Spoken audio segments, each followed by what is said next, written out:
Have you ever stuck to a workout plan and a diet plan pretty much to a T and you just didn't reach the results that you were hoping for, or you gave up way too soon to reach those goals? Well, I have many times, and in today's video I'm going to share with you the missing piece of the puzzle that I wish I knew about a lot sooner in my life and that I wish I understood and embodied a lot sooner. Hi and welcome. I'm Katarina. I'm a registered dance movement therapist and a registered clinical counselor here in beautiful Australia, and I'm excited to share my personal and professional learnings here with you. Before we delve into it though, I really would like to encourage you to discern the learnings in these videos to see how and whether they apply to your life and your situation. And if you're concerned for your health, please seek medical advice from your trusted medical professional, such as your doctor. And since we are talking about weight loss in this video, I would like to strongly urge you to seek medical help if you are showing signs and symptoms of an eating disorder or if you know someone who does. I have placed the link to the website of the Butterfly Foundation in the description box of this video. It is the organization here in Australia that provides information and resources on this topic, and if you contact them, they can link you in with a professional counselor who has specialized knowledge on this topic. So let's delve into it. Let's look at the workings of the nervous system and why this may be key to why you're not hitting those fat loss and those weight loss goals, especially when you're adhering to a strict plan.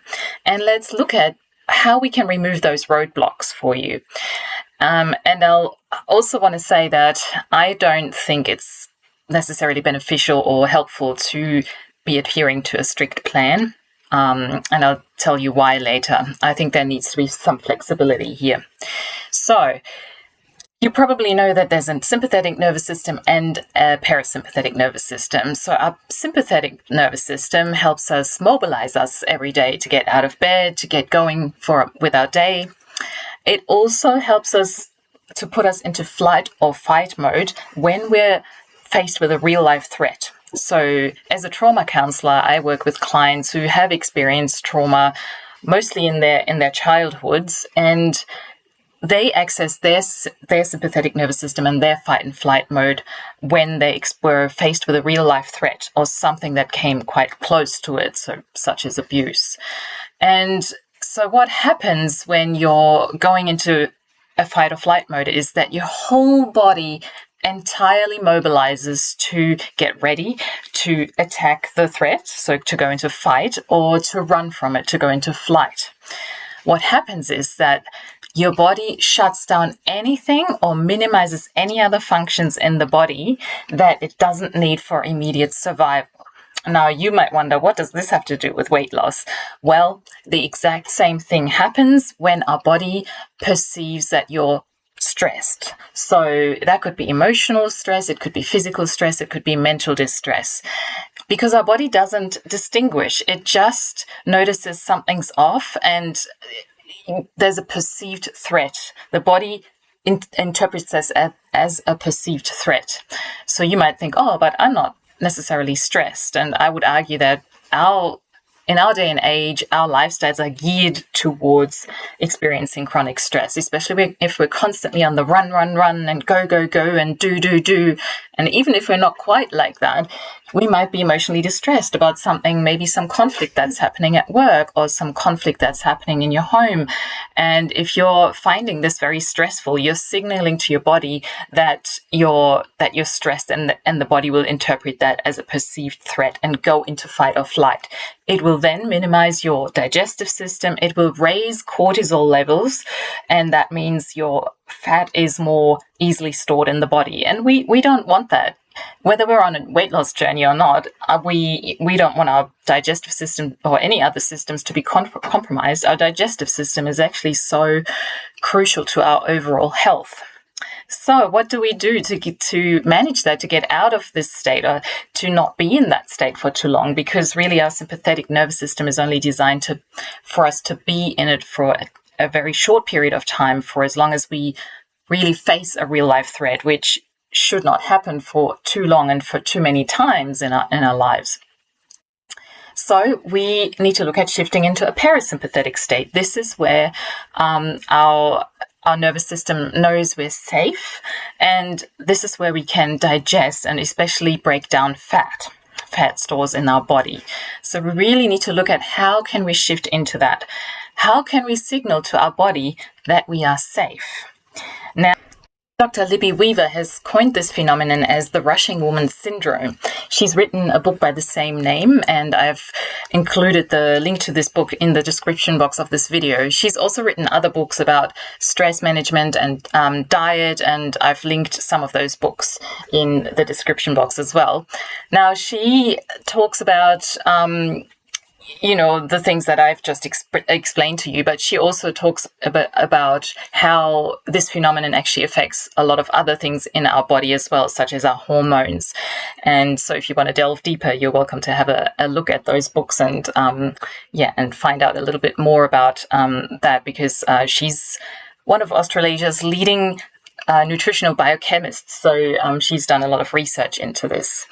And she says, well, we need to look at now, how can we not perceive these things as threats? Like, how can we not send these signals to our nervous system that we are stressed? How can we prevent the stress from happening? And I guess that's really what these days we hear a lot about stress management. So really, stress management is managing that stress in a way that we do not perceive it as stress. So I would say if there's a predictable stress factor that you can identify in your life. So for example, on a Monday morning you go into work and there's a full inbox, and that stresses you out. I can certainly relate to that when I have clients to see, and then there's an inbox full of emails that I wonder, when am I going to have the time to look at that? Well, if you already know, you will potentially be stressed out by that, and there may potentially be a lot of emails in your inbox to predict that and say, well, if that is the case on a Monday morning, I will put 1, 2, and 3 in place so I can manage that. So either I can, set aside half an hour in the morning to look at those emails, or maybe around lunchtime, or maybe they can wait until the next day. And then, we can manage that. And it's actually a lot about setting boundaries, with yourself and with others, and really taking the urgency out of things, because some things really are not urgent when we think they are. So that could be one way. Dr.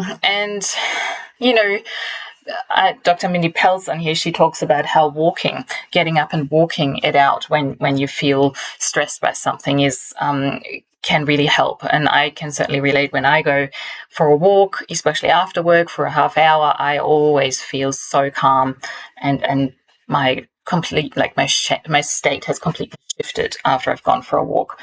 I would suggest, though, if you only have the time to get up and get yourself a cup of tea, my understanding of what Dr. Mindy Pelz suggests is that, you basically signal to your nervous system that you're responding to the threat by walking away from it. I would suggest that once you get back to it, you have figured out how to not perceive it as a threat anymore. Otherwise, you're obviously lost in that cycle where you're going to be stressed by it again, and then you have to get up again. So there's definitely a couple of strategies here to really, this seems so simple, but to be honest, life is simple. We just tend to make it complicated. So really simply use those strategies where you prevent your cortisol levels from rising. So, you don't want to go into that state of fight and flight where your fat gets stored in the body and where your digestive system is compromised. You may experience bloating as a result. You may experience constipation or even occasional diarrhea. So these symptoms are obviously not desirable at all. I'm going to end this video here just to break up the information a bit and make it more digestible. And in the next video, I'm talking about how to tweak your exercise and diet plans in a way that help you stay or shift into a parasympathetic state more easily, so you can burn those fat stores more easily, and so you can help your digestive system work optimally. I'm wondering what you're taking away from this video today, and what is the one or more stress patterns that, are present for you currently that you're going to start tackling and managing so that you can keep yourself in a parasympathetic state more often and longer. Well, Thank you so much for joining me on this journey, and I'll see you in the next video.